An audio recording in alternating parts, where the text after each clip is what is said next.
In the world of ABO Desire, some relationships are shrouded in mystery, misunderstanding, and hidden truths.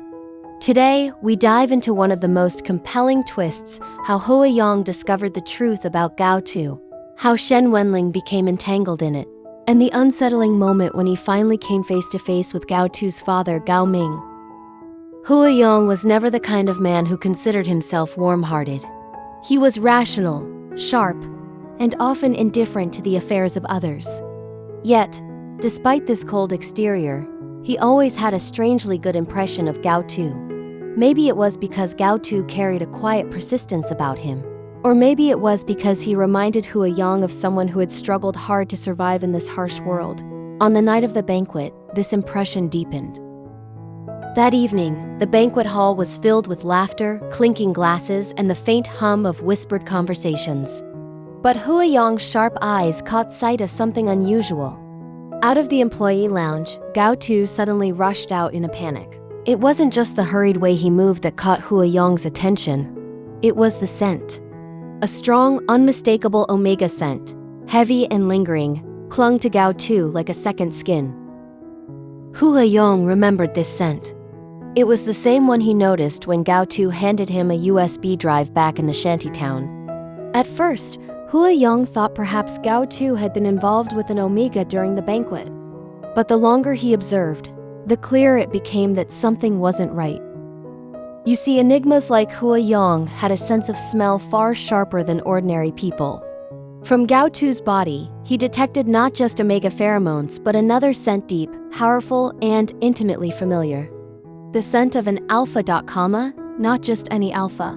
It was Shen Wenlang. The mingling of the two scents, heated and intertwined with desire, made Hua Yong's body tense. He himself was entering a susceptible period, and such a mixture of pheromones was difficult to ignore. Gao Tu's appearance told the rest of the story. His face was flushed, his steps unsteady. He clutched a crumpled bundle of clothes, hastily disguised in a banquet waiter's uniform. Walking almost with a limp as he escaped the lounge. Hua Yong paused, conflicted. He wanted to intervene, but that night his priority was Shang Xiaoyu. He had no time to meddle in others' problems. Instead, he did the only thing his instincts told him. He pulled out his phone, took a quick photo, and then hurried back into the venue. Later, when he looked back on that night, Hua Yong realized the truth was obvious.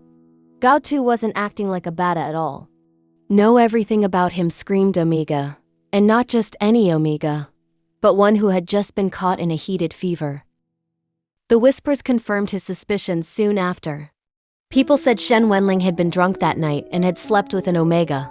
All the pieces fell neatly into place.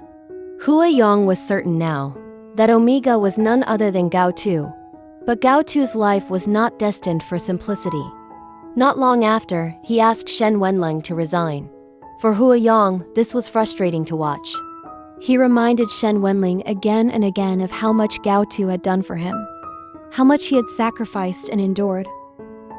He reminded him that the man he let slip away might have been the one person who truly cared. But Shen Wenlang, brilliant in business yet foolish in love, dragged his feet. He did nothing. And by the time he finally realized the depth of his own feelings, it was too late. Gao Tu's phone number had been cancelled. The line between them was cut off completely. Still, fate wasn't finished weaving its threads. Time passed, and then came the meeting. The clock read 11:15. Shen Wenlang arrived at the restaurant 15 minutes early, ever the punctual guest, refined and composed. He waited, patient but curious, for the person he was meant to meet. The man who entered 20 minutes later was not at all who he expected. He came wearing a casual vest and slippers, chewing gum with a lazy, almost insolent air. His slicked back hair and swagger clashed with the elegant setting of the restaurant. He pushed the door open with his foot, utterly careless. This was Gao Ming. Not just any man, this was Gao Tu's father. Shen Wenlang stood up immediately, polite as ever. "Hello," he greeted with his usual grace. "I am Shen Wenlang." Gao Ming stretched out his hand, flashing a practiced smile.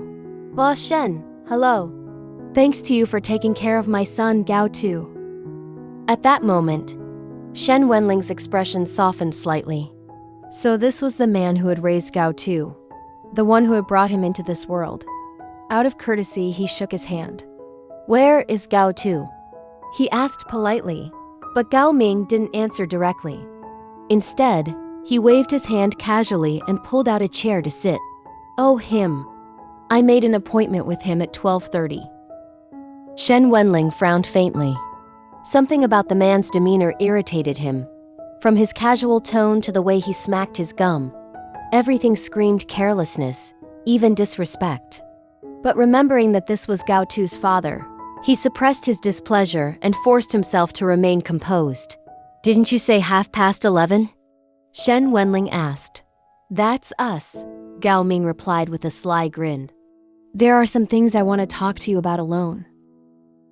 At that moment, Shen Wenlang knew he was stepping into complicated territory. This wasn't just about Gao Tu anymore. This was about family, about old wounds, about the man who shaped the one he cared about most. And as Shen Wenlang sat down across from Gao Ming, the weight of what was unsaid hung between them like smoke. This encounter would become one of the most pivotal points in the tangled web between Gao Tu and Shen Wenlang. For Hua Yong, it was further proof that behind every action, every silence, and every delayed realization, there were truths waiting to be uncovered. Gao Tu wasn't simply the quiet figure everyone overlooked. He was an Omega caught in a storm of betrayal, love, and survival. And now, even his father stood between him and the man who might have changed his destiny. The story of Gao Tu, Shen Wenlang, and the presence of Gao Ming is not just about romance, it's about choices. About the moments of hesitation that can alter the course of a relationship forever. Hua Yong saw it all. Too late perhaps, but clear as day. If Shen Wenlang had only acted sooner, if he had only recognized Gao Tu for who he truly was, things might have been different. But in the world of ABO Desire, fate is never that kind. And so, the photo Hua Yong snapped that night remained as proof of the truth, a fleeting image of Gao Tu's vulnerability. It was the evidence of a night that changed everything, a night that could not be erased. Because sometimes, one moment of neglect, one failure to protect, can alter lives beyond repair. And for Shen Wenlang, that realization came far too late. Some people believe that Shen Wenlang's hesitation shows that, deep down, he wasn't ready to truly face his feelings for Gao Tu. Others argue that Gao Tu's resilience and independence meant he was never going to wait forever. What do you think? Should Gao Tu have given him another chance, or was walking away the only choice that made sense? If you enjoyed this video, make sure you turn on notifications so you won't miss the next breakdown. We'll continue uncovering the tragic secrets, shocking twists, and emotional moments that make ABO Desire such a gripping drama.